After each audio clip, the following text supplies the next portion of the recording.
Muy buenos días, amados amigos y hermanos presentes. Es para mí un privilegio grande estar con ustedes en esta ocasión para compartir con ustedes unos momentos de compañerismo alrededor de la palabra de Dios y su programa correspondiente a este tiempo final.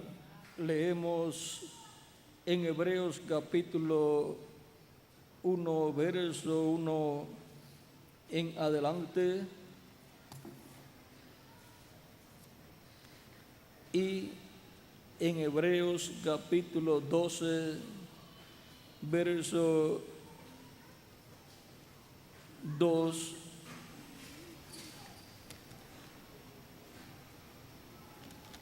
capítulo 11, verso 1 en adelante dice: es pues la fe, la certeza de lo que se espera, la convicción de lo que no se ve, porque por ella alcanzaron buen testimonio los antiguos.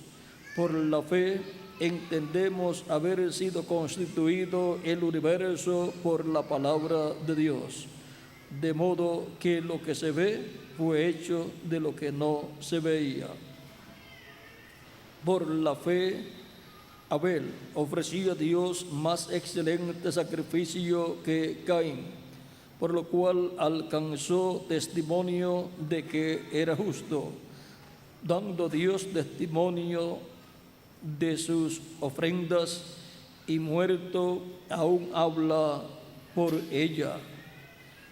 Por la fe, Enoc fue traspuesto para no ver muerte, y no fue hallado porque lo traspuso Dios. Y antes que fuese traspuesto, tuvo testimonio de haber agradado a Dios. Pero sin fe es imposible agradar a Dios, porque es necesario que el que se acerca a Dios crea que le hay y que es galardonador de los que le buscan. Por la fe, Noé, cuando fue advertido por Dios acerca de cosas que aún no se veían, con temor preparó el arca en que su casa se salvase. Y por esa fe condenó al mundo. Y fue hecho heredero de la justicia que viene por la fe. Por la fe Abraham, siendo llamado, obedeció para salir al lugar que había de recibir como herencia, y salió sin saber a dónde iba. Por la fe habitó como extranjero en la tierra prometida, como en tierra ajena, morando en tiendas con Isaac y Jacob, herederos de la misma promesa, porque esperaba la ciudad que tiene fundamentos, cuyo arquitecto y constructor es Dios.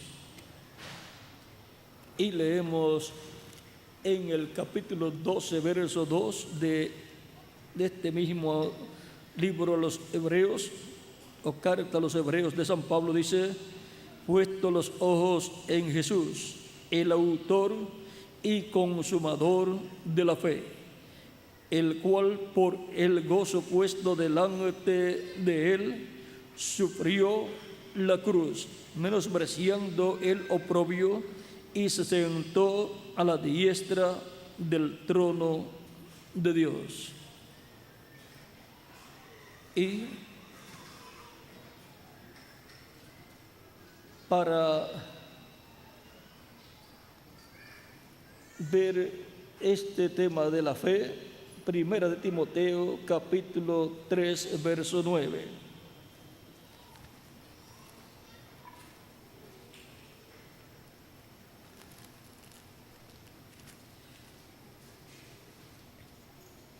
Que guarden el misterio de la fe con limpia conciencia. Y ahora leemos nuestro tema, la fe siendo probada. Pueden tomar asiento si tienen la bondad. La prueba de nuestra fe obra paciencia. El autor de la fe es Jesucristo nuestro Salvador.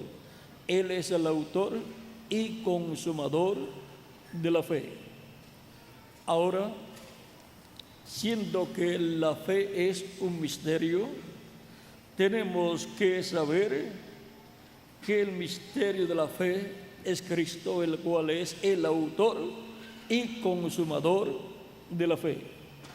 Y ahora tenemos los diferentes aspectos de la fe, vista de diferentes ángulos.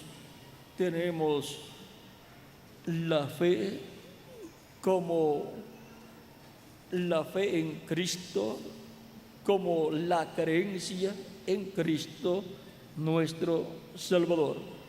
Como el pueblo hebreo en el Antiguo Testamento tenía la fe en Jehová, el cual se manifestaba por medio de su ángel, el ángel del pacto, el cual es Cristo nuestro Salvador.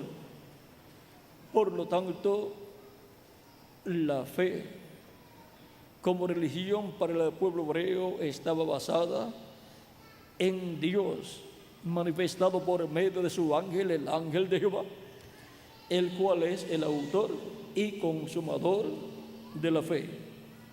Ahora,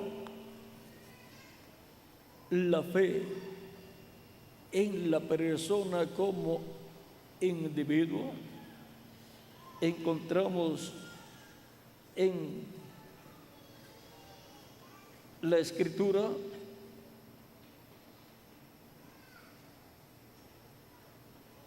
donde nos dice que habite Cristo por la fe en nuestros corazones.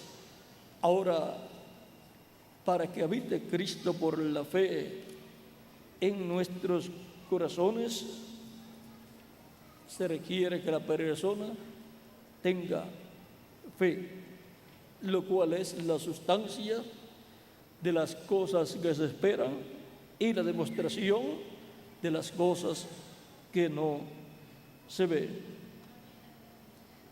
Hay una familia, la familia de la fe, conforme a Gálatas capítulo 6, verso 10, que es la familia de Dios, los hijos e hijas de Dios, los cuales son también los hermanos de Jesucristo, nuestro Salvador. Él es nuestro hermano mayor. Y ahora, por la fe, para que habite Cristo en nuestras almas, en nuestros corazones, se requiere que la persona tenga esa fe acá en su alma. Ahora, para el ser humano como individuo, el ser humano es alma, espíritu y cuerpo. Y tiene en su cuerpo el ser humano 5 sentidos. Y tiene el ser humano en su espíritu 5 sentidos también. Y el ser humano, por cuanto tiene esos sentidos, por medio de esos sentidos, su cuerpo se comunica con el mundo físico por medio de esos sentidos. Tenemos el sentido de la vista para comunicarnos con esta dimensión terrenal y ver las cosas de esta dimensión terrenal. Si no tenemos la vista, entonces no podemos ver las cosas de esta dimensión terrenal y no podemos tener esa comunicación visible de las cosas. Y si alguien le dice a usted, si no tiene vista usted, y le dice, hay un sol, usted dice, yo no lo veo. Por lo tanto, si no lo ve, entonces usted no puede tener una seguridad de lo que le están diciendo.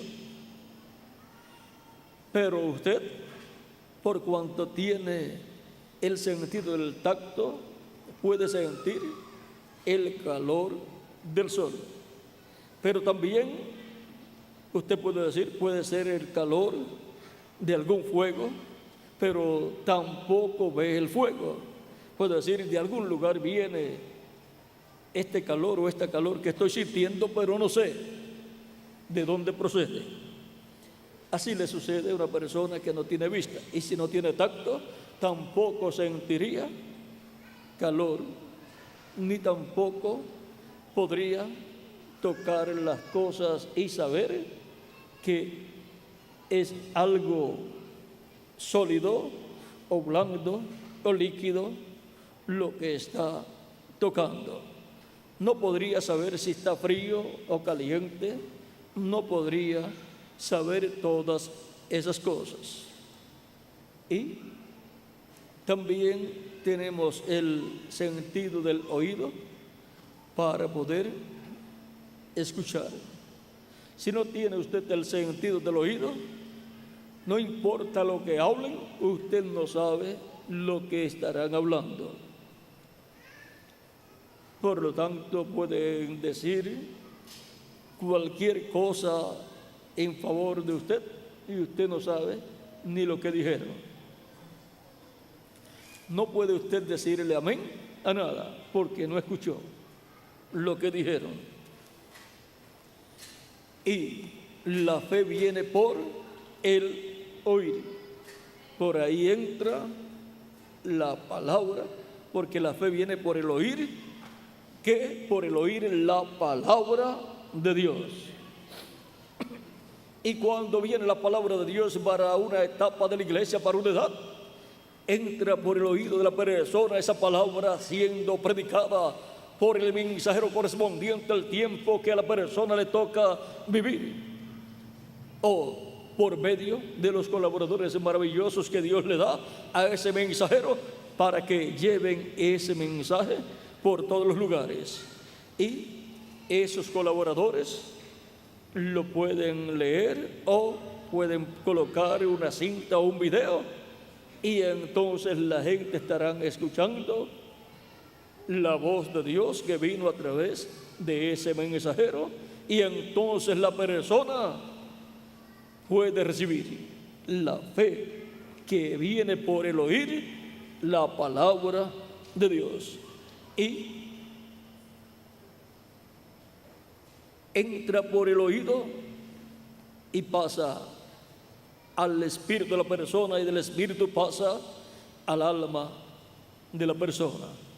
Y en el alma de la persona es donde ocurre algo grande, porque así como el cuerpo tiene 5 sentidos y el espíritu tiene 5 sentidos también, encontramos que la persona no puede razonar la palabra, sino que tiene que dejar que entre directamente al alma y creerla de todo corazón. Y después de ahí fluirá a través del espíritu y del cuerpo de la persona para convertirse en obras. La fe entonces estará obrando a través de la persona, porque la fe sin obras es muerta. Está allá, pero no está trabajando. Ahora, el espíritu tiene un solo sentido, y es el libre albedrío. Y el libre albedrío manifiesta fe o duda, cree o no cree. Ahora encontramos que para que Cristo entre al alma, al corazón de la persona por la fe, es la única forma que puede entrar. Y la fe está ¿dónde? En el libre albedrío que tiene el alma. O sea que la persona o cree o no cree acá en el alma, en el corazón. El alma está representada, tipificada en el corazón. Ahora, el ser humano es alma viviente. Por lo tanto, el ser humano como alma viviente o cree o no cree la palabra de Dios. Si cree la palabra de Dios, entonces Cristo, el cual es el verbo, la palabra, entra ahí y habita ahí en el alma de la persona. Habita por la fe, porque creyó y le recibió acá en su alma, y Cristo habita ahí en su alma para toda la eternidad. Porque el alma de la persona es el trono para Cristo sentarse en el ser humano y gobernar como rey la vida de la persona, para que la persona guarde los mandamientos divinos, porque Cristo los escribe ¿dónde? Acá, en el alma, en el corazón de la persona, ya no en tablas de piedra, sino en las tablas del corazón de la persona. Eso fue prometido por Dios a través del profeta Jeremías y otros profetas, cuando Dios habló que establecería un nuevo pacto con su pueblo.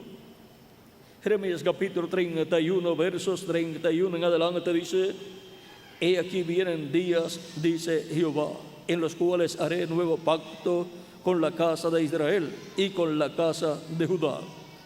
No como el pacto que hicieron sus padres, no como el pacto que hice con sus padres el día que los tomé, el día que tomé su mano para sacarlos de la tierra de Egipto, porque ellos invalidaron mi pacto, aunque yo fui un marido para ellos, dice Jehová. Pero este es el pacto que haré con la casa de Israel después de aquellos días, dice Jehová. Daré mi ley en su mente y la escribiré en su corazón.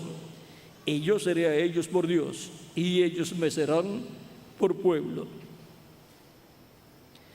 Aquí podemos ver que en el nuevo pacto, el cual ha sido establecido en el Nuevo Testamento, Cristo escribe sus leyes en el alma y el corazón de las personas.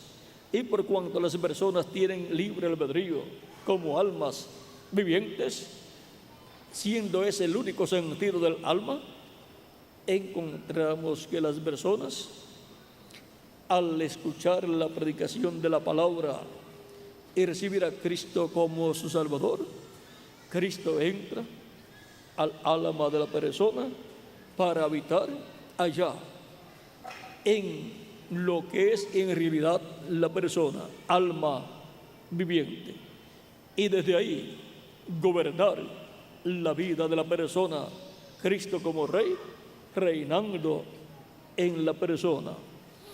De ahí Él gobierna el alma, el espíritu y el cuerpo de la persona.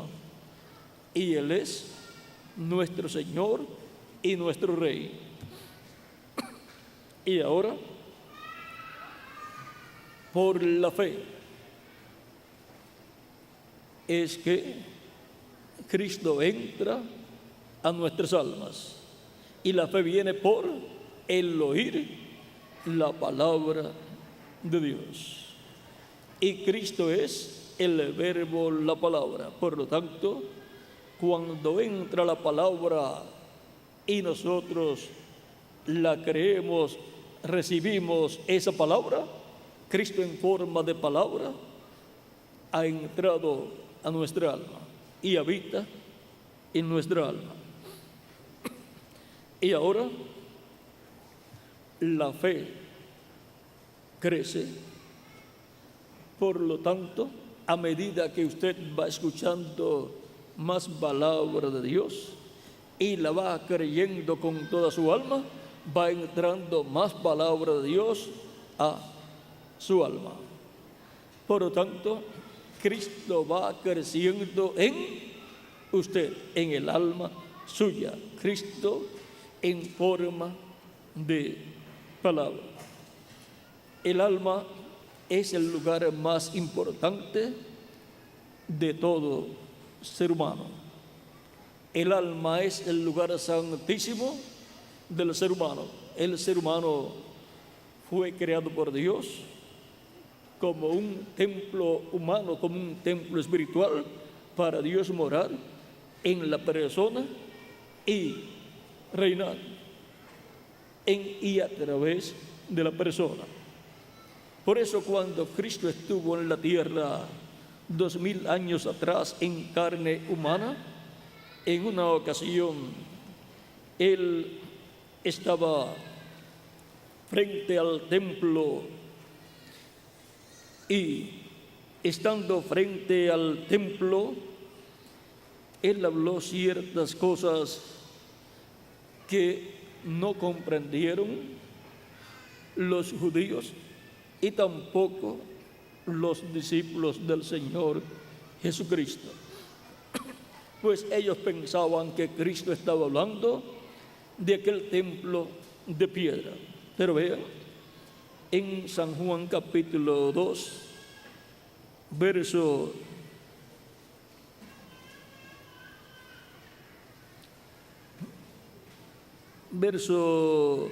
18 en adelante, esto fue en una ocasión en que Cristo echó los mercaderes del templo. Dice, vamos a leer desde el verso 16 en adelante, y dijo a los que vendían palomas: quitad de aquí esto, y no hagáis de la casa de mi padre casa de mercado. Entonces se acordaron sus discípulos que está escrito: el celo de tu casa me consume. Y los judíos respondieron y le dijeron: ¿qué señal nos muestras ya que haces esto? Respondió Jesús y les dijo: destruid este templo y en 3 días lo levantaré.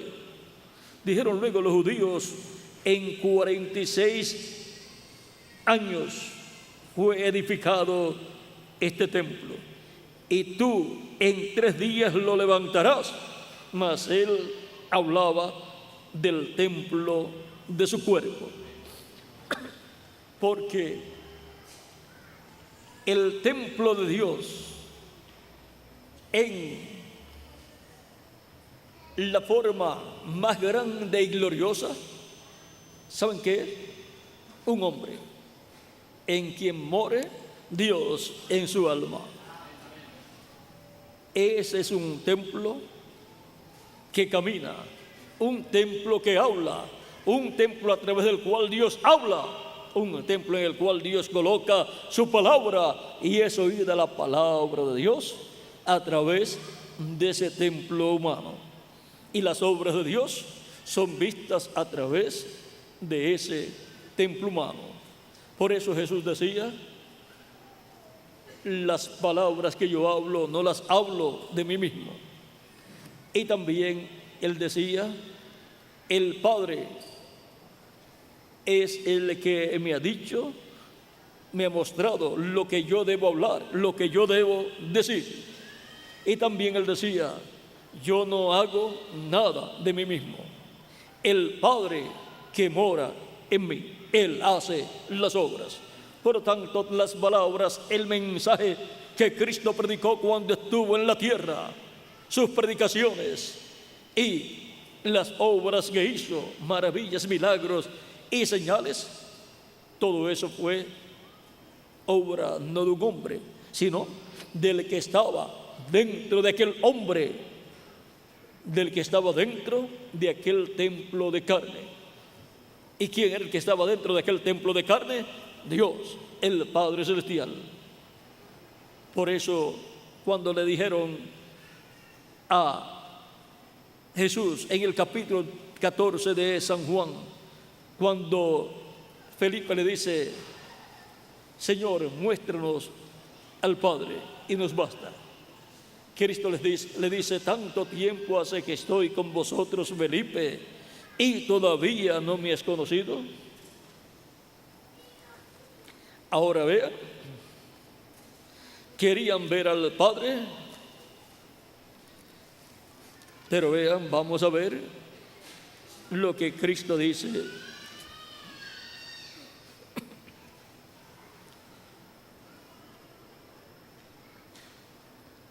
Capítulo 14, verso 7 en adelante: si me conocieseis, también a mi Padre conoceríais, y desde ahora le conocéis y le habéis visto. ¿Y cómo podían estar viendo al Padre si a quien estaban viendo era Jesús? Porque el Padre estaba dentro de él, y estaban viendo al Padre, a Dios, vestido de un cuerpo humano. Así como cuando usted va a un lugar, dicen: llegó fulano de tal, y lo saludan y le dicen: ¿cómo está? Y le dicen el nombre suyo, y usted saluda a la otra persona y la llama por su nombre también en algunas ocasiones. Pero aún con todo eso, usted no está viendo a la persona. Usted solamente está viendo el cuerpo de carne donde habita esa persona. Usted está viendo el templo humano donde habita esa persona. La persona es alma viviente. Y aunque el alma no la pueden ver, están viendo el cuerpo donde mora el alma suya. Y así, aunque no estaban viendo a Dios literalmente, cuando veían a Jesús, estaban viendo el cuerpo donde Dios moraba. Por lo tanto, estaban viendo a Dios expresado en su templo humano, en su cuerpo humano. Cuando Cristo estuvo en la tierra, Dios estaba en Cristo, reconciliando consigo mismo al mundo, a la humanidad. Dios estaba en Cristo en toda su plenitud. En Cristo estaba Padre, Hijo y Espíritu Santo. Cuando Juan el Bautista bautizó a Jesús, vio el Espíritu Santo descender en forma de paloma sobre Jesús. Y Jesús tenía la plenitud de Dios.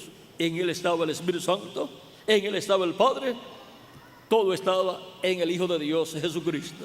Por lo tanto, al ver a Jesucristo, estaban viendo al Padre, estaban viendo al Espíritu Santo y estaban viendo al Hijo. Padre, Hijo y Espíritu Santo en un velo de carne, todo allí. Pero vean ustedes, el Padre estaba dentro del cuerpo de carne. El Espíritu Santo estaba ¿dónde? Dentro del cuerpo de carne. Por lo tanto, Dios estaba en Cristo con su cuerpo angelical, que es el ángel del pacto, el ángel de Jehová, el cual le apareció a Adán, también a Noé, también a Abraham, también a Moisés y a los diferentes profetas del Antiguo Testamento. Ese ángel del pacto, ese ángel de Jehová, es el verbo que era con Dios y era Dios. ¿Por qué era Dios? Porque Dios estaba en él.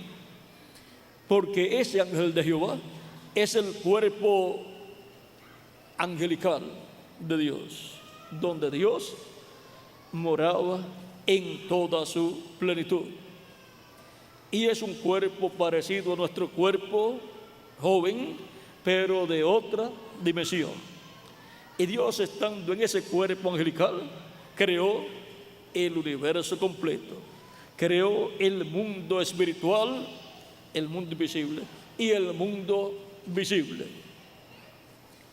Ahora, Dios, estando en su cuerpo angelical, Dios estaba en su imagen, que es su cuerpo angelical, el cual es Cristo en su cuerpo angelical. Porque el cuerpo angelical de Dios, llamado el ángel de Jehová, es el cuerpo angelical de Cristo. Y luego, cuando se hizo carne el verbo, cuando se hizo carne el ángel de Jehová, cuando se hizo carne el cuerpo angelical de Dios, fue conocido por el nombre de Jesús. Y en ese cuerpo de carne llamado Jesús, habitó Dios con su cuerpo angelical. Por lo tanto, habitó Dios el Padre, habitó el Espíritu Santo, y por consiguiente la plenitud de Dios, la plenitud de la divinidad estaba en Jesús. Y en Jesús tenemos a Dios en la forma de un hombre. ¿Y cómo es posible que Dios esté en la forma de un hombre? No hizo Dios al hombre, no creó Dios al hombre a su imagen y a su semejanza. ¿Qué es lo más que se parece a Dios? El hombre, el ser humano, porque Dios lo creó a su imagen. La imagen es el cuerpo angelical. Cuando Dios creó a Adán allá al principio, vean lo que Dios había dicho. En el capítulo 1 del Génesis, versos 26 al 27 dice: entonces dijo Dios, hagamos al hombre a nuestra imagen, conforme a nuestra semejanza. Como Dios dijo que haría al hombre, dijo Dios que lo haría conforme a su imagen y semejanza. Y señoreé en los peces del mar, en las aves de los cielos, en las bestias, en toda la tierra, y en todo animal que se arrastra sobre la tierra. Y creó Dios al hombre a su imagen. A imagen de Dios lo creó, varón y hembra los creó. Adán era varón y hembra. O sea, que en Adán estaba el espíritu masculino y el espíritu femenino. Él era varón y hembra en su cuerpo angelical, que fue lo primero que Dios le creó al ser humano. Dios dijo: hagamos al hombre a nuestra imagen, conforme a nuestra semejanza. Primero le crea, le da la imagen. Eso es cuerpo angelical. Y era varón y hembra. Luego, en el capítulo 2, es que Dios le da el cuerpo físico, o sea, le da la semejanza física. Una semejanza física igual a la semejanza física que Dios tendría cuando Dios se hiciera carne, se hiciera hombre en esta dimensión terrenal. Y cuando se hizo hombre Dios en esta dimensión terrenal, fue conocido por el nombre de Jesucristo, de Jesús. Jesús el hombre es el cuerpo de carne donde Dios habitó en toda su plenitud. Jesús, el hombre de carne, el cual ya está glorificado, tiene su cuerpo transformado. Ese cuerpo físico es el cuerpo de Dios, donde Dios mora en toda su plenitud. Ahora veamos el capítulo 2 del Génesis, donde Dios le da la semejanza física al hombre, una semejanza física como la de Dios. En el capítulo 2, verso 7 del Génesis dice: entonces Jehová Dios formó al hombre del polvo de la tierra y sopló en su nariz aliento de vida, y fue el hombre un ser viviente. Y ahora el hombre viene a ser un ser viviente en esta dimensión terrenal y es colocado luego en el huerto del Edén para labrar el huerto del Edén. Antes de eso, el hombre estaba en su cuerpo angelical y no podía labrar el huerto, solamente guiaba a los animales porque estaba en ese cuerpo angelical, el cual aparecía en forma de luz o podía aparecer en la forma de un hombre, pero de otra dimensión, un cuerpo angelical. Pero ahora, cuando Dios le da un cuerpo de carne del polvo de la tierra, vistió al hombre angelical, lo vistió de carne humana, le dio una vestidura terrenal para que labrara el huerto del Edén y gobernara sobre los animales del campo, sobre las aves, sobre los peces y sobre todo el planeta Tierra, y se multiplicara en muchos hijos e hijas de Dios. Pero ¿cómo se iba a multiplicar si no tenía una compañera? Ahora, Dios no halló ayuda idónea, no halló una compañera para Adán entre todo lo que ya Dios había creado. Vamos a ver lo que nos dice aquí. En el mismo capítulo 12, verso 15 en adelante dice, verso 8 en adelante: y Jehová Dios plantó un huerto en Edén, al oriente, y puso allí al hombre que había formado. Luego en el mismo capítulo 2, verso 15 en adelante dice: tomó pues Jehová Dios al hombre y lo puso en el huerto de Edén para que lo labrara y lo guardase. Y mandó Jehová al hombre diciendo: de todo árbol del huerto podrás comer, mas del árbol de la ciencia del bien y del mal no comerás, porque el día que del comieres ciertamente morirás. Y dijo Jehová Dios: no es bueno que el hombre esté solo, le haré ayuda idónea para él. Por eso es que el hombre se enamora, porque no quiere estar solo, desea una compañera y desea tener hijos, desea reproducirse, y para eso obtiene una compañera, obtiene una novia, se casa con ella, forma un hogar y tiene sus hijos. Esa es la forma en que el ser humano se reproduce. Ahora veamos lo que a continuación sigue diciendo aquí.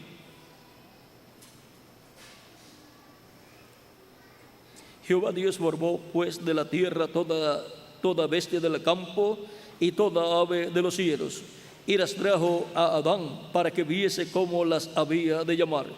Y todo lo que Adán llamó a los animales vivientes, ese es su nombre. Y puso Adán nombre a toda bestia y ave de los cielos y a todo ganado del campo. Mas para Adán no se halló ayuda idónea para él.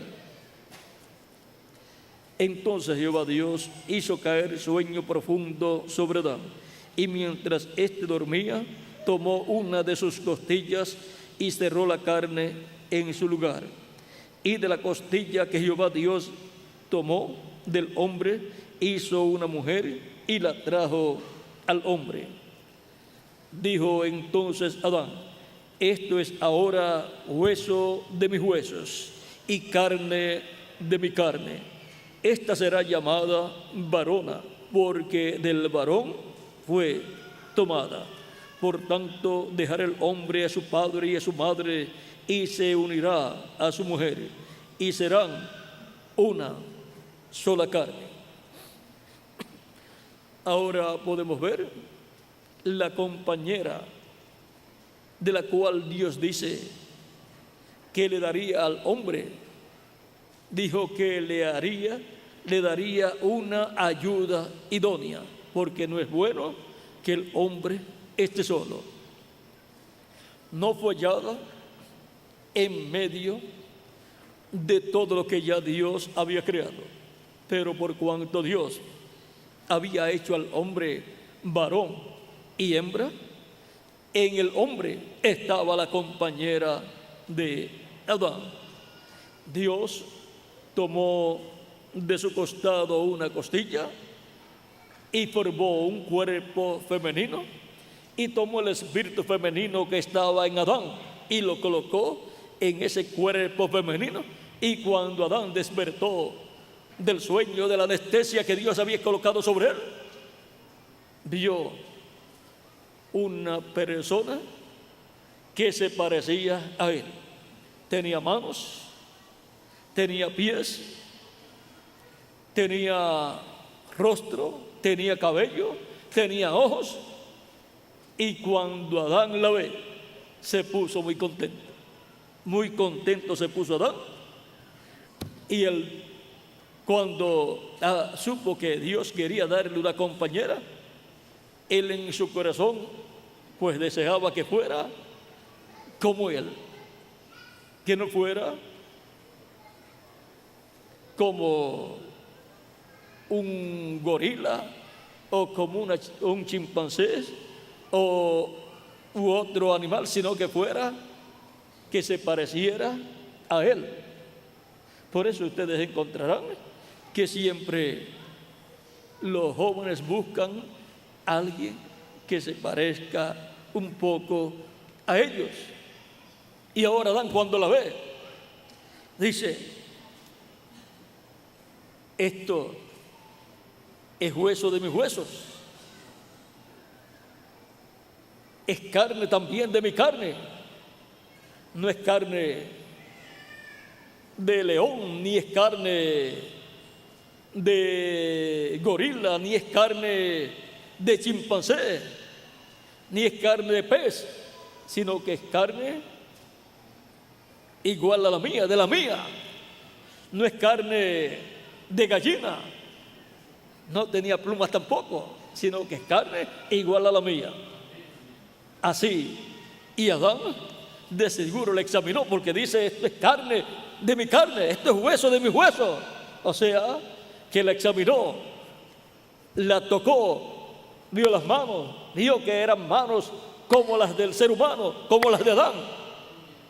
No manos como las patas de una gallina o como de un chimpancé, no, eran humanas. Era un cuerpo humano parecido al de Adán, pero de sexo opuesto. ¿Y de dónde lo sacó Dios ese cuerpo? De acá, del costado de Adán. Por eso la mujer es para ser amada con su corazón, porque Dios la sacó de acá, de su costado. El segundo hombre que vino, varón y hembra, ¿saben quién fue? El segundo Adán, Jesucristo, nuestro Salvador. Esa es la diferencia entre Adán y los demás seres humanos y entre Cristo y los demás seres humanos. Que Cristo, al igual que Adán, eran ambos varón y hembra, porque en Cristo estaba la compañera que Dios le daría, la cual es la iglesia del Señor Jesucristo, que nació el día de Pentecostés. Por eso Cristo tuvo que morir en la cruz del Calvario, y de su costado, cuando fue herido, de ahí salió agua y sangre. Y ven ustedes, de agua y sangre es que nace cada creyente, y es que nace la iglesia del Señor Jesucristo. El que no nazca del agua y del Espíritu no puede entrar al reino de Dios. ¿Y cómo es que se nace de agua y sangre? Y luego acá dice del agua y del Espíritu, porque la vida de la sangre es el Espíritu Santo. Por lo tanto, cuando la persona recibe el Espíritu Santo, ha recibido la sangre de Cristo acá, porque ha recibido la vida de la sangre, y está sellado acá en el alma con el Espíritu Santo, y está aplicada en el alma de la persona la sangre de Jesucristo por el Espíritu Santo, porque el Espíritu Santo es la vida de la sangre. Y ahora encontramos que lo mismo que sucedió con Adán, sucede con Jesucristo, nuestro Salvador.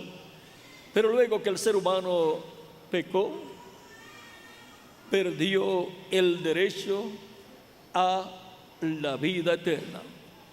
Dios dijo que el día que comiera del árbol de ciencia del bien y del mal, ese día moriría. Pero luego encontramos que Adán continuó viviendo luego de haber pecado. ¿Se equivocaría Dios o no cumpliría Dios lo que Él dijo, que ese día morirían ellos? Dios lo cumplió. Lo que sucede es que algunas personas no comprenden el misterio de cómo Dios cumple sus promesas, ya sean las promesas de bendición o las promesas de juicio. Cuando Adán y Eva pecaron, murieron. ¿Y por qué continuaron viviendo físicamente? Ellos continuaron viviendo una vida temporal, pero ellos murieron a la vida eterna.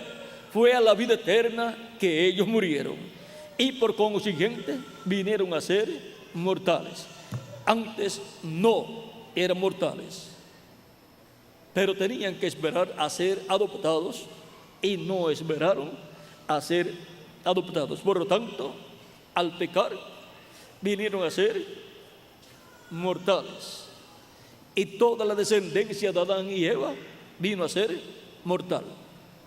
Porque ¿dónde estaba la descendencia de Adán y de Eva? Donde mismo estaba Eva. ¿Dónde estaba Eva antes de aparecer? En Adán. Es lo mismo con nuestros cuerpos físicos. ¿Dónde estaban nuestros cuerpos físicos? En nuestro Padre terrenal. Dice San Pablo, hablando acerca de Leví, el bisnieto de Abraham, que cuando Abraham se encontró con Melquisedec, y Melquisedec le apareció luego de la victoria que Abraham tuvo sobre los reyes que vinieron y se llevaron a Lot. Ahora dice que Abraham pagó los diezmos de todo a Melquisedec, y Melquisedec le dio pan y vino. Y vean lo que dice aquí. Capítulo 7, versos 6 en adelante, 5 en adelante de Hebreos, dice San Pablo: ciertamente los que de entre los hijos de Leví reciben el sacerdocio tienen mandamiento de tomar del pueblo los diezmos según la ley, es decir, de sus hermanos, aunque estos también hayan salido de los lomos de Abraham. Pero aquel cuya genealogía no es contado de entre ellos, tomó de Abraham los diezmos y bendijo al que tenía las promesas. Y sin discusión alguna, el menor es bendecido por el mayor. Y aquí ciertamente reciben los diezmos hombres mortales, pero allí uno de quien se da testimonio de que vive. Y por decirlo así, en Abraham pagó el diezmo también Leví, que recibe los diezmos, porque aún estaba en los lomos de su padre cuando Melquisedec le salió al encuentro. Todavía no había nacido Isaac, y mucho menos Jacob, y mucho menos Leví, porque Leví es hijo de Jacob, y Jacob es hijo de Isaac, e Isaac es hijo de Abraham. Todavía no había nacido Isaac, y ya Leví está pagando los diezmos a Melquisedec cuando Abraham pagó los diezmos a Melquisedec. ¿Por qué? Porque estaba en los lomos de Abraham. En los lomos de Abraham estaba Isaac, estaba Jacob y estaba también Leví y los demás miembros de los patriarcas, los demás patriarcas. Todos estaban en Abraham. Y toda la descendencia de ellos, de los patriarcas, estaba también en Abraham. Y todo el pueblo hebreo estaba también en Abraham. Y ahora podemos ver aquí este misterio tan grande del pueblo hebreo. ¿Dónde estaba el pueblo hebreo? Ahora, a través del segundo Adán, vean, si usted lleva esto hasta Adán, encontrará que dice de Set, dice y Set de Adán, y Adán de Dios. Antes de estar en Adán, estaban en Dios. Y ahora,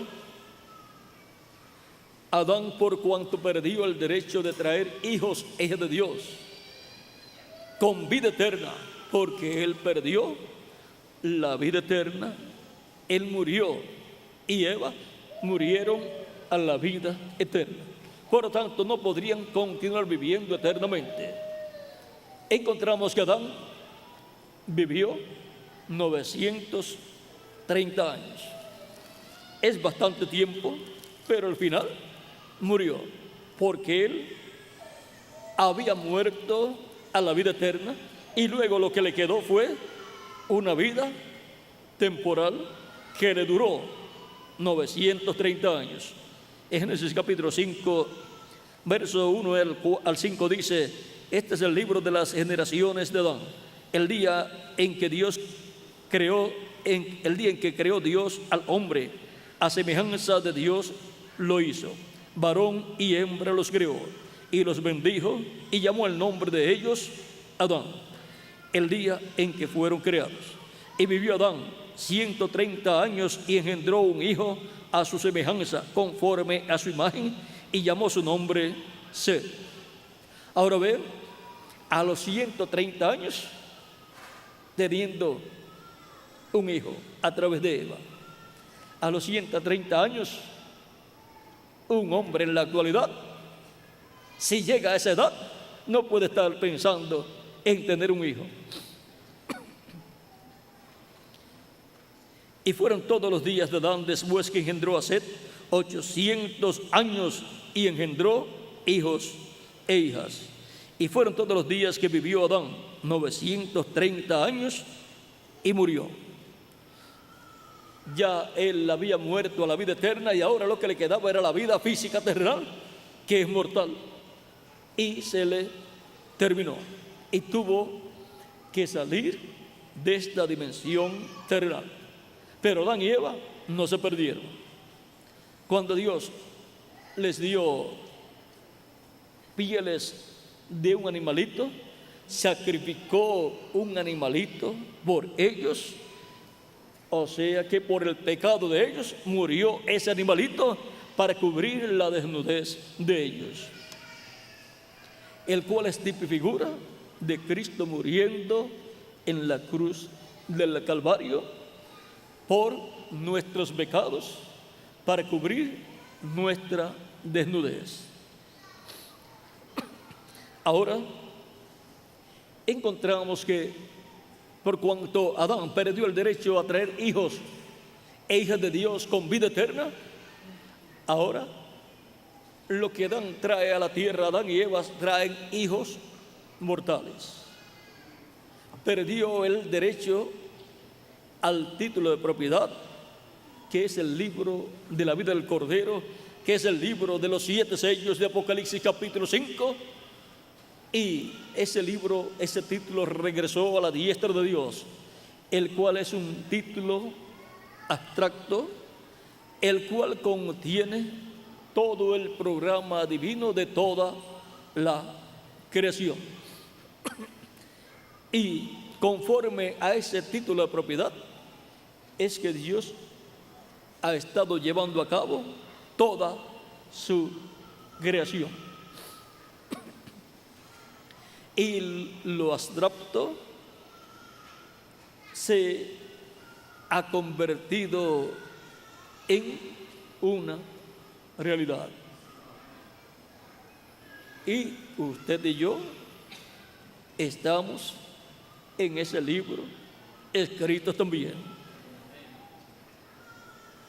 Por lo tanto, usted y yo teníamos que venir a la tierra para ser manifestados aquí y obtener la vida eterna. Pero hemos venido por medio de la raza caída, por medio de Adán y Eva, y por consiguiente hemos venido como mortales. Nuestro cuerpo es temporal, es un cuerpo que se enferma, un cuerpo que tiene problemas, un cuerpo que se envejece a causa de que Adán perdió el derecho a la vida eterna física. Y por consiguiente, nuestra vida en estos cuerpos mortales es muy corta. Ni siquiera una décima parte de la que tuvo Adán. Muy pocas personas son las que llegan a una décima parte. Muy pocas son las personas que pasan de 100 años en este tiempo. Pero, ¿por qué tanto tiempo para los que vivieron antes del diluvio? Que duraban 500, 600, 800 y 900 y algo de años, como Matusalén, que vivió 969 años. ¿Y por qué tan poquito tiempo ahora? ¿Por qué 70, 80 años? Y algunos que logran pasar de 100. Porque el propósito de la vida aquí en la tierra no es que en estos cuerpos mortales duremos muchos años, ni que nos convirtamos en personas multimillonarias, ni que logremos colonizar la luna y las estrellas. El propósito es que nosotros hagamos contacto con la vida eterna y nazcamos en el reino de Cristo, en el reino de Dios. Y así como hemos venido por medio del primer Adán físicamente para estar aquí presentes en la tierra con una vida temporal, para ser manifestados y aparecer en la vida eterna con un cuerpo eterno y un espíritu angelical eterno. Necesitamos a un segundo Adán que no haya pecado y que quite nuestros pecados, porque por medio del primer Adán el pecado entró, y entró por consiguiente la raza humana completa. Toda la descendencia de Adán vendría con pecado. Pero ahora el segundo Adán es nuestro amado Señor Jesucristo, el cual apareció en la tierra y era varón y hembra, porque en él estaba su ayuda idónea, su compañera, que es la iglesia. Pero nadie veía una iglesia. Pero el día de Pentecostés, allí nació la iglesia del Señor Jesucristo. Esa es la ayuda idónea para Cristo. Por eso ha estado trabajando con Cristo en la obra de la evangelización desde el día de Pentecostés hacia acá. Y ahora encontramos que el Espíritu de Cristo que formaría la iglesia del Señor Jesucristo vino el día de Pentecostés y ha estado en medio de la iglesia de Jesucristo todo este tiempo. Y ha estado llamando y juntando todos los escogidos de Dios de cada etapa de la iglesia del Señor Jesucristo a través de la historia de la raza humana desde el día de Pentecostés hacia acá. Y las personas que forman parte de la iglesia de Jesucristo están escritas en el cielo, en el libro de la vida del Cordero. Cristo llama a esas personas los escogidos de Dios, los predestinados de Dios, y también llama a esas personas mis hermanos más pequeños. Y también llama a esas personas las ovejas del Padre, las cuales el Padre le dio para que les dé vida eterna. Y de las cuales dice que ninguna de ellas se perderá. Por lo tanto, no se perderá ni un escogido de Dios. No se perderá ni una persona escrita en el cielo, en el libro de la vida del Cordero, porque está escrita allí desde antes de la fundación del mundo. Son las personas que vivirían eternamente. Pero ¿por qué tenemos estos cuerpos que duran tan poquito tiempo? Porque estamos en una etapa de prueba, en donde se predica el Evangelio de Cristo, el Evangelio de la gracia, dándose a conocer la primera venida de Cristo y la obra que Él ha realizado en la cruz del Calvario, para que todo aquel que en Él cree no se pierda, mas tenga vida eterna. Y estas personas que creerán en Él son aquellas que están escritas en el cielo, en el libro de la vida del Cordero, desde antes de la fundación del mundo.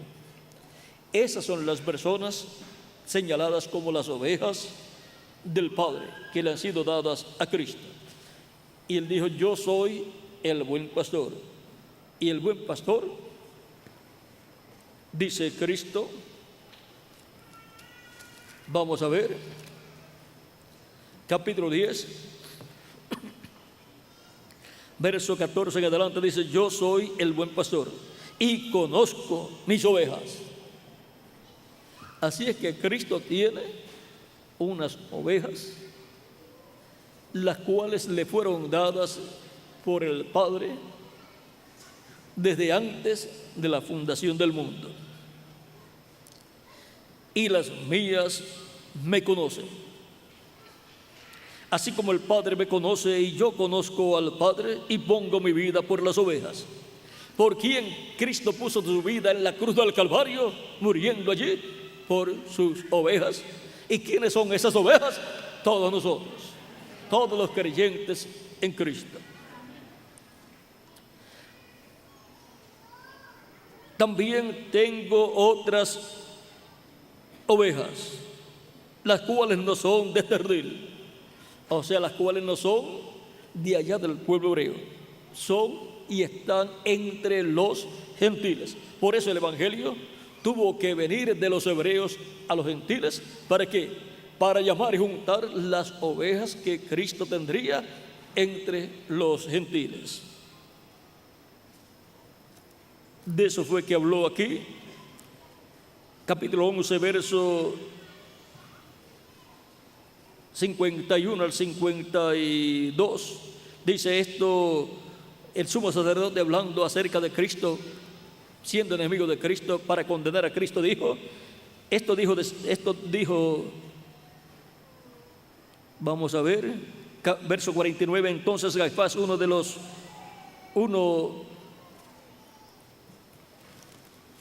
de ellos, sumo sacerdote aquel año, les dijo, vosotros no sabéis nada, ni pensáis que nos conviene que un hombre muera por el pueblo y no que toda la nación perezca. Esto no lo dijo de sí mismo, sino que como era el sumo sacerdote aquel año, profetizó que Jesús había de morir por la nación. Y no solamente por la nación, sino también para congregar en uno a los hijos de Dios que estaban dispersos. Y ahora todos los hijos de Dios estaban dispersos y estarían dispersos en diferentes naciones, pueblos y lenguas. Y es Cristo el que congrega en uno, en un cuerpo místico de creyentes, a todos los hijos e hijas de Dios en cada edad, en cada etapa de la historia de la raza humana. Y Él lo hace llamándolos y juntándolos. Dice, también tengo otras ovejas que no son de este redil, aquellas también debo traer, y oirán mi voz, y habrá un rebaño y un pastor. Oirán la voz de Cristo, el buen pastor. ¿Cómo van a escuchar la voz de Cristo si Cristo ascendió al cielo y se sentó a la diestra de Dios en el trono de Dios? Y su cuerpo glorificado está allá, y Él está allá haciendo intercesión como sumo sacerdote con su sangre por todos los escritos en el libro de la vida del Cordero, en el libro de los 7 sellos. ¿Cómo Él va a llamar a esas ovejas y cómo van a escuchar la voz? Es que el día de Pentecostés Cristo en Espíritu Santo descendió, y Él es en el Espíritu Santo en medio de su iglesia, llamando y juntando sus ovejas a través de cada una de esas manifestaciones que Cristo tiene en Espíritu Santo en su iglesia, en cada edad, cuando envía un mensajero en cada edad. Ahí está Cristo en ese mensajero identificado, Cristo en el Espíritu Santo en ese mensajero, llamando y juntando sus ovejas en cada edad. Esa es la forma en que Cristo llamaría y juntaría sus ovejas en cada edad.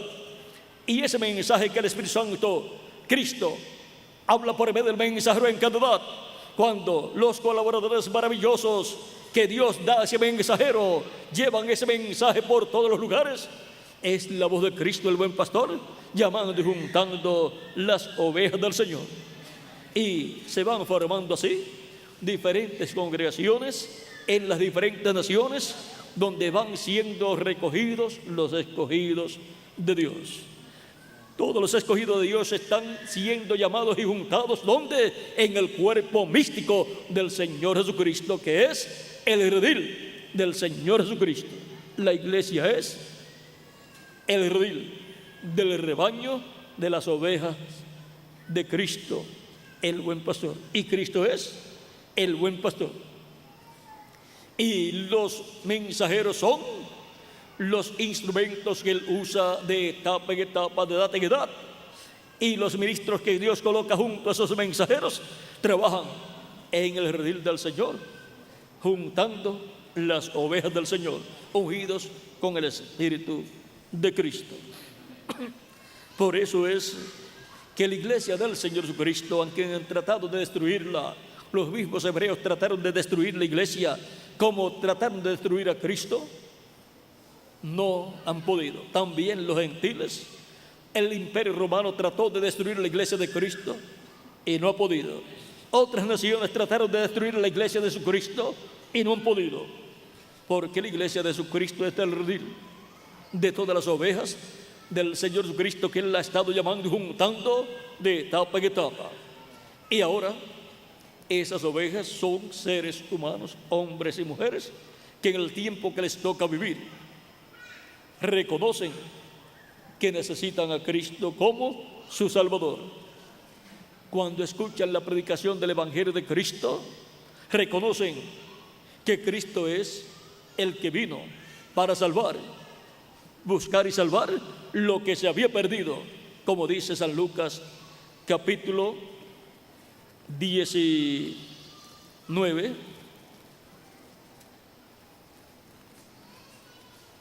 vamos a ver,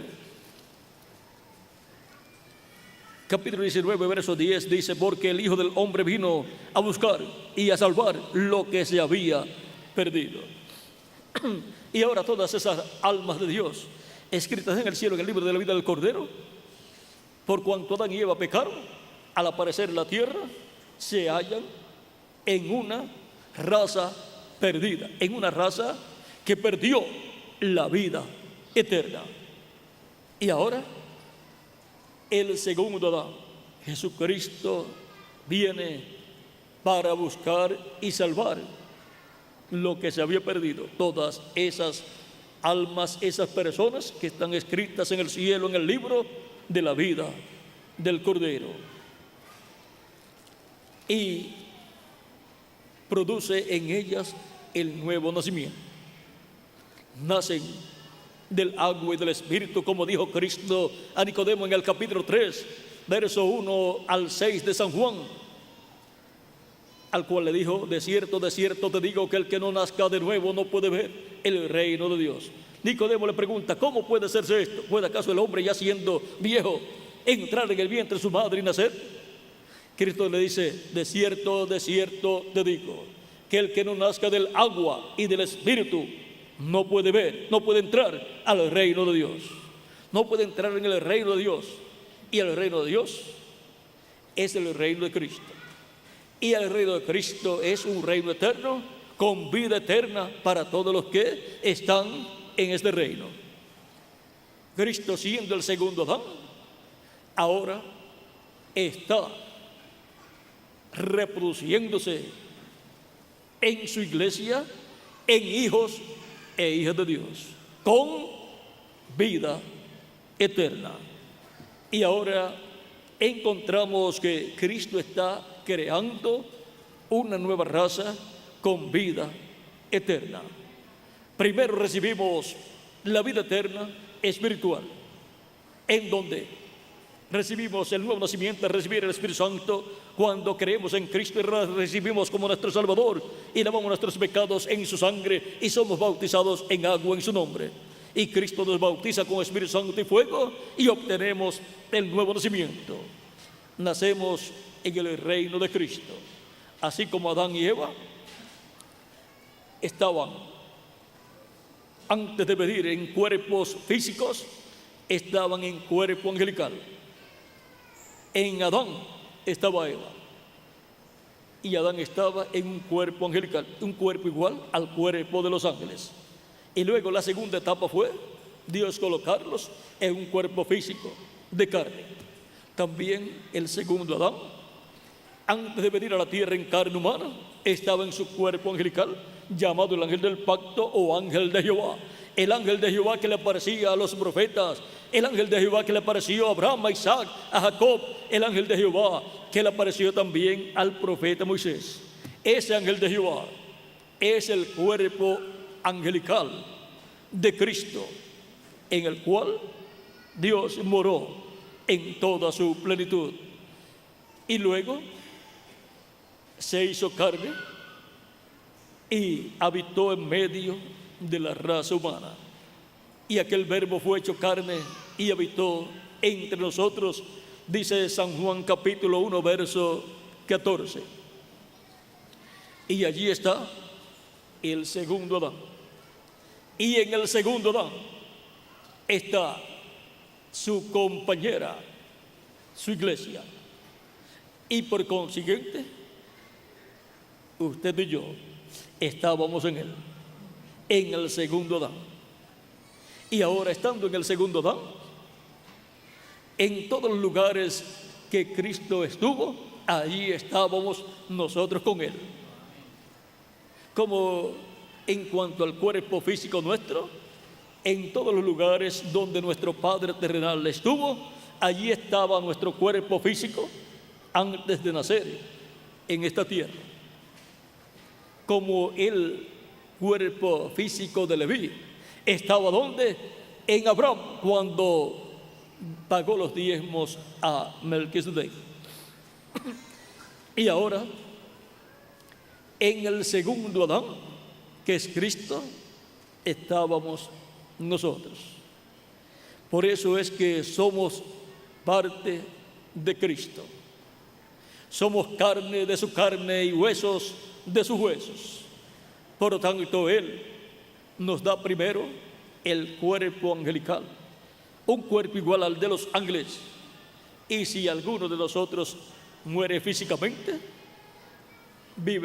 sigue viviendo en un cuerpo angelical, en la sexta dimensión, que es el paraíso.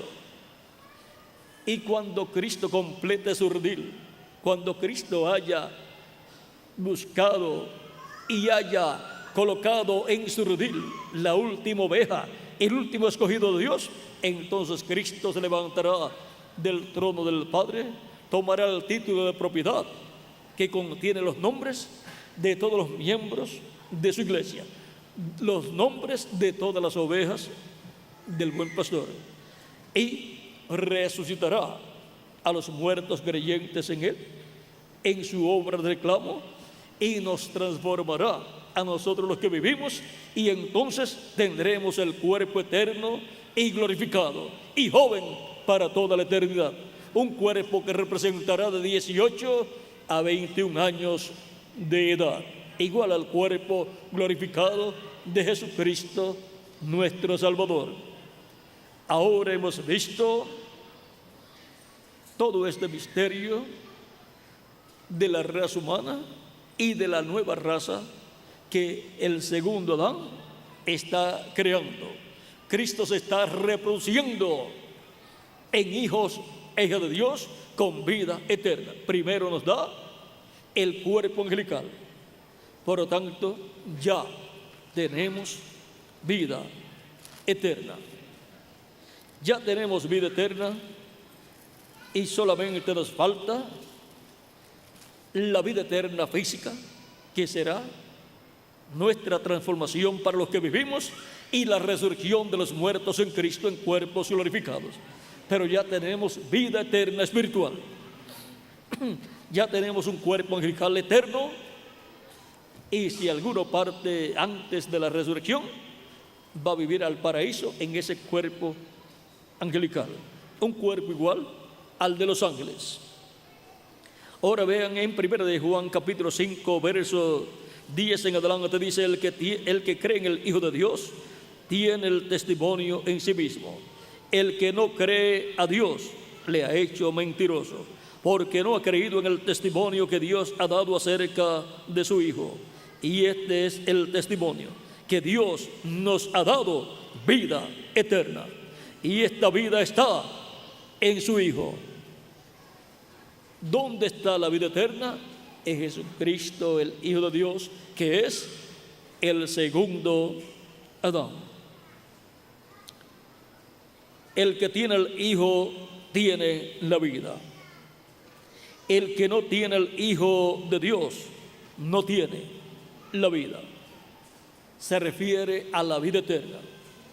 El que tiene al Hijo de Dios tiene la vida eterna. Tiene a Cristo acá, que es la vida eterna, lo tiene acá en el alma, lo tiene acá en el trono. El alma es el trono para Cristo morar. Y entró ahí porque usted escuchó la predicación del Evangelio y creyó. Por la fe, Cristo entró a su alma para habitar ahí en su alma. Que habite Cristo por la fe en vuestros corazones, fueron las palabras del apóstol San Pablo. es por la fe. Al creer es que recibimos a Cristo como nuestro Salvador y Él entró a nuestra alma. El que no cree, pues Cristo no puede entrar a su alma y por consiguiente no tiene la vida eterna acá en su alma, porque Cristo es la vida eterna. Por lo tanto, nuestra vida eterna está escondida en Jesucristo nuestro Salvador. Si usted quiere la vida eterna, tiene que tener a Cristo, que es la vida eterna, tenerlo acá en el alma. Si no lo tiene acá, si no lo ha recibido como su Salvador, usted no tiene la vida eterna y usted no vivirá eternamente. Usted solamente tiene que conformarse con 20, 30, 40, 50, 60, 70, 80 o hasta 90 o 100 años o 110 años. Pero eso es tan poquito comparado con la vida eterna que San Pablo dice que aún lo que sufrimos aquí no es comparable con las glorias venideras que en nosotros se han de manifestar. Eso está en Romanos capítulo 8.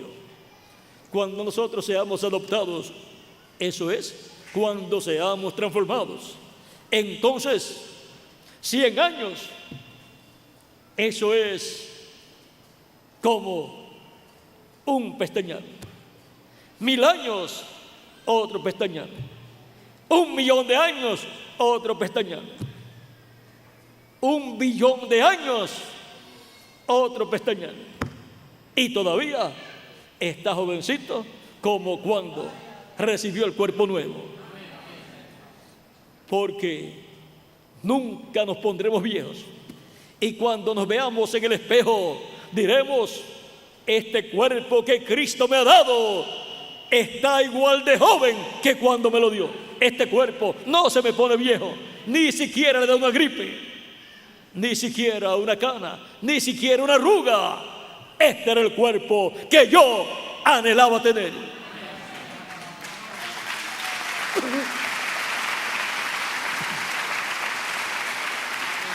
Eso es lo que Cristo tiene para los que por la fe creen en Cristo y lo reciben. Y Cristo entra a sus corazones, a sus almas. Vean, recibir a Cristo es la bendición más grande que un ser humano puede recibir, porque recibe a Cristo la vida eterna acá y Cristo le imparte vida eterna. El que recibe a Cristo como su Salvador ha obrado inteligentemente y ha asegurado su futuro eterno. El que no recibe a Cristo como su Salvador no tiene la vida y no vivirá eternamente. Por lo tanto, es un ignorante y un tonto el que no recibe a Cristo, porque está despreciando la vida eterna, despreciando vivir eternamente. Y sin embargo, cuando se enferma, seguida corre para el médico, porque quiere seguir viviendo. Y ahora, cuando Cristo le ofrece a todo ser humano vivir eternamente en un cuerpo eterno, algunas personas son tan ignorantes y tan tontas que no reciben a Cristo como su Salvador. No es buen negocio rechazar a Cristo. Buen negocio es recibir a Cristo como nuestro Salvador personal, recibirlo por la fe, creyendo en Él como nuestro Salvador, creyendo que Él llevó nuestros pecados y murió por nuestros pecados, y ahora nosotros no tenemos que morir eternamente.